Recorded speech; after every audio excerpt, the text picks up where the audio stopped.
Question number 6,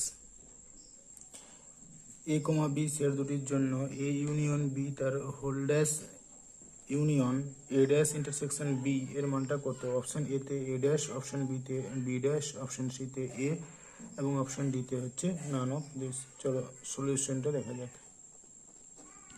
কি বলা আছে যে এ ইউনিয়ন বি তার whole dash union A dash intersection B সমান, আমরা জানি এ ইউনিয়ন বি তার হোল ড্যাশ সমান De Morgan law A dash intersection B dash union A dash intersection B. তাহলে এখান থেকে আমি আবার লিখতে পারি distribution law A dash intersection B dash union B. Distribution লটা ব্যাখ্যা লাগিয়েছি আমরা। তাহলে এ কি হয় এখান থেকে, এটা দেখো যে A dash intersection B dash union A dash intersection B. তাহলে আমরা পেয়ে যাচ্ছি A dash intersection B union B dash, এটা ইউনিভার্সাল সেট। আবার ইউনিভার্সাল সেটের সাথে যে কোনো সেটের ইন্টারসেকশন করলে আমার সেই সেটটাই ফিরে আসে, অর্থাৎ এ ড্যাশ। তাহলে হয়ে যাচ্ছে আমার option A is the right answer. চলে যাচ্ছি আমরা কোয়েশ্চেন নাম্বার 7-এ।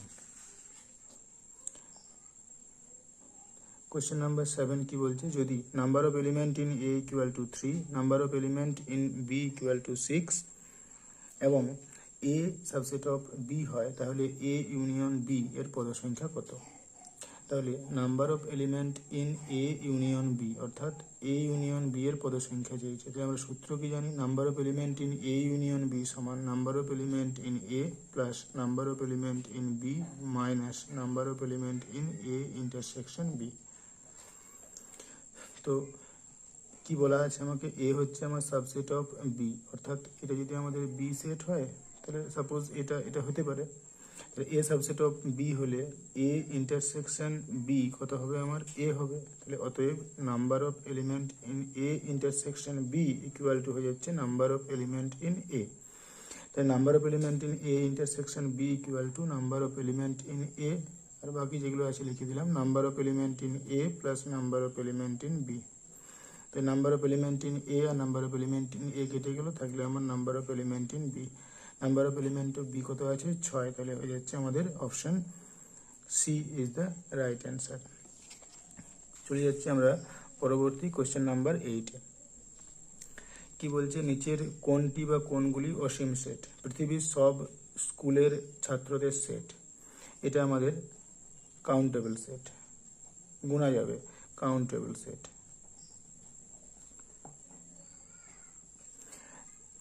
যে তিনটি নির্দিষ্ট বিন্দুগামী সমস্ত বৃত্তের সেট, আমরা জানি তিনটি নির্দিষ্ট বিন্দু দিয়ে আমাদের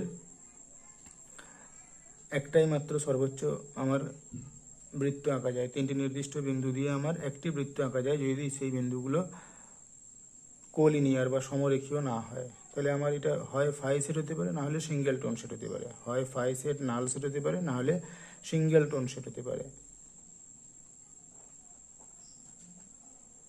তাহলে এটা আমাদের অসীম সেট বা ইনফাইনাইট সেট নয়। নেক্সট, নির্দিষ্ট বিন্দুগামী সব সরলরেখার সেট। তাহলে একটি নির্দিষ্ট বিন্দুগামী সব সরলরেখার সেট, একটি নির্দিষ্ট বিন্দু দিয়ে আমরা জানি যে অসংখ্য সরলরেখা টানা যায়। তাহলে এটা হচ্ছে আমাদের কি একটা ইনফাইনাইট সেট, এটা একটা ইনফাইনাইট সেট।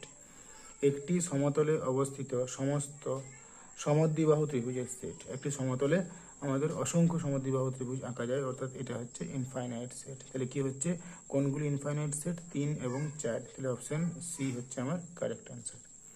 চলে যাচ্ছি আমরা পরবর্তী কোয়েশ্চেনে।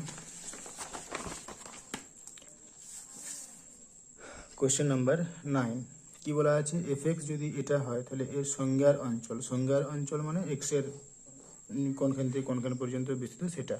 তাহলে এটা হচ্ছে স্কোয়ার রুট ফাংশন। তাহলে স্কোয়ার রুট ফাংশনের আমরা কি জানি, যেটা আমার রুটের ভিতরে থাকে সেটা সর্বদাই গ্রেটার ইকুয়াল টু 0 হয়। তাহলে এক্স বেসে E, this is greater equal to 0। E এর মান কি জানি আমরা, নিয়ার ইকুয়াল টু 2.71। 2.7 একটা ইরেশনাল নাম্বার। তাহলে যেহেতু এর মানটা হচ্ছে 1 থেকে বড়, তাহলে আমি এখান থেকে বলতে পারবো যে এক্সটা হচ্ছে কত, গ্রেটার ইকুয়াল টু 1। তাহলে এক্স গ্রেটার ইকুয়াল টু 1, তাহলে এখানে এক্সটা হচ্ছে আমাদের কি -ইনফিনিটি থেকে ইনফিনিটি, এখানে 1 দিলাম। তো এক্সটা হচ্ছে আমার কি 1 সমান বা তার থেকে বড়, তাহলে 1 থেকে বড় হতে পারে বা তার সমান হতে পারে, অর্থাৎ 1 থেকে ইনফিনিটি পর্যন্ত। তাহলে এক্সটা কোথায় বিলং করছে, ক্লোজড 1 থেকে ইনফিনিটি পর্যন্ত। তাহলে আমাদের এটাই হচ্ছে ডোমেনটা। কোথায় আছে ডোমেনটা আমাদের 1 থেকে ইনফিনিটি, অপশন ডি তে, অর্থাৎ অপশন ডি হচ্ছে আমার এখানে রাইট অ্যান্সার। নেক্সট চলে যাচ্ছে আমরা কোশ্চেন নাম্বার 10। কি বলছে যে যদি r equal to a comma b such that a comma b belongs to z এবং a square plus b square less equal to 4 হলো z এর উপরে একটি সম্বন্ধ, তাহলে r এর ক্ষেত্র হবে অপশন এ তে এটা, অপশন বি তে হচ্ছে ডি হচ্ছে নান অফ দিস। তাহলে চলো দেখা যাক কি বলা আছে আমার। r হচ্ছে একটা রিলেশন, কোনখান থেকে কোনখানে, এই যে A B car element, Z এর এলিমেন্ট, তাহলে আর রিলেশনটা হচ্ছে আমাদের জেড থেকে জেডে। তাহলে আর হচ্ছে একটা রিলেশন যেটা হচ্ছে জেড থেকে জেডে, জেড হচ্ছে সেট অফ ইন্টিজার বা পূর্ণ সংখ্যার সেট। তাহলে জেড থেকে জেডে রিলেশনটা কীরকম দেওয়া আছে, যে A square plus B square equal less equal to হচ্ছে 4। আচ্ছা, এ কমা বি যেটা দেওয়া আছে, অর্থাৎ এ হচ্ছে ডোমেন সেটের আর বি হচ্ছে কোডোমেন সেটের আমার এলিমেন্ট। তাহলে এ কমা বি এর কোন কোন মান এই অসমীকরণটাকে সিদ্ধ করে, আমি এর মান 0, বি এর মান 0 নিতে পারি, অর্থাৎ 0 স্কোয়ার প্লাস 0 স্কোয়ার করলে এটা আমার 4 থেকে ছোট হচ্ছে। আবার এ এর মানটা তুমি +1 বা -1 নিতে পারো, বি এর মানটা যদি তুমি 0 নাও তাহলে এটাও আমার কত আসছে, 1 আসছে, এটা লেস ইকুয়াল টু 4 হচ্ছে। আবার এ এর মানটা 0 নিতে পারো, বি এর মানটা তুমি +1 বা -1 যাই নাও কেন, সেই মানটাও 1 আসছে, অর্থাৎ লেস ইকুয়াল টু 4 আসছে। তুমি এ এর মানটাকে +-2 2 বা -2 নাও, আর বি এর মানটাকে 0 নাও, তাহলে আমার দেখো এটা 4 আসছে, তাহলে সমান 4 ঠিকই আছে। বা এটাকে তুমি 0 নাও আর এটাকে +-2 নাও, তাহলে আমার দেখো চলে আসছে কত, এটাও 4 আসছে, অর্থাৎ লেস ইকুয়াল টু 4 বলতে পারি, ইকুয়াল টু সিদ্ধ করছে। তাহলে কি দেখতে পাচ্ছি যে এ এর কোন কোন মান আছে, অর্থাৎ ডোমেনের পয়েন্টগুলো পেয়ে যাবো। এর আছে 0 হতে পারে, +-1 +-2, তাহলে এর মানগুলো হয়ে যাচ্ছে 0 +-1 +-2।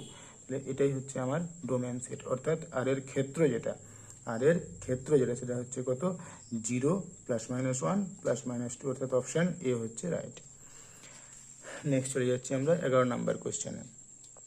কি বলছে দেখো, যদি এফ একটি অপেক্ষক হয় যে F of X comma Y সমান fx/y, তাহলে যেখানে এক্স এবং ওয়াই কি বলা আছে, সকল ধনাত্মক বাস্তব সংখ্যা এক্স ওয়াই এর জন্য, এক্স ওয়াই হচ্ছে বাস্তব সংখ্যা বলা আছে, এবং এফ অফ এক্স সমান 30, তাহলে এফ অফ 40 কত, কি দেওয়া আছে আমাকে, F of X Y, X comma Y নয়, এক্স ওয়াই সমান দেওয়া আছে fx/y। আবার দেওয়া আছে যে এফ অফ 30 সমানই হচ্ছে আমার 20। তাহলে বলছে যে এফ অফ 40 এর মানটা কত, এর মানটা কত, অপশন এতে 15, অপশন বিতে 20, অপশন সিতে 25 আর অপশন ডিতে 40। তাহলে আমি এই সমীকরণ থেকে দেখতে পাচ্ছি যে এক্স ওয়াই এর মান যদি আমার তুলনা যদি করি, আমরা কি দেখতে পাবো, যে এক্স ওয়াই এর মান যদি আমার 40 হয়, হলে fx/y এর মানটা কত, এটা আমাকে অ্যাকচুয়ালি নির্ণয় করতে হবে। তো দেখো এই দুটো গিয়ে তুমি যদি কম্পেয়ার করো, তাহলে কি দেখতে পাচ্ছ যে এফ অফ এক্স ওয়াই সমান fx/y, আবার দেওয়া আছে এফ অফ 30 সমান 20, তাহলে এক্স ওয়াই এর মান হচ্ছে 30।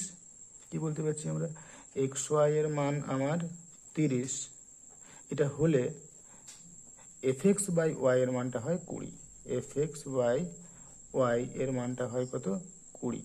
তাহলে এখান থেকে তুমি y এর মানটা লিখতে পারো 30/x, 30/x। তাহলে এখান থেকে তুমি লিখতে পাচ্ছ যে y এর মানটা বসিয়ে দিলে আমার 30/x মানে x fx/30, এই মানটা চলে আসছে তোমার কত, 20। তাহলে পেয়ে যাচ্ছি আমরা কি, যে x fx এর মানটা হয়ে যাচ্ছে 20 × 30 মানে 600। তো x fx এর মানটা আমরা পেয়ে গেলাম। এবারে খেয়াল করো, এর মানটা কত হবে এফ বাই ওয়াইটা, তাহলে এখান থেকে ওয়াই ইকুয়াল টু কত আসছে 40/x। তাহলে এই মানটাকে আমি এখানে বসিয়ে দিলাম এখানটাতে, তাহলে ওয়াই এর জায়গাতে, তাহলে ওয়াই এর মান হচ্ছে 40/x, উপরে উঠলে হচ্ছে X F X by 40। X F X এর মানটা দেখো 600, তাহলে 600/40 অর্থাৎ 60/4, যেমন চলে আসছে আমার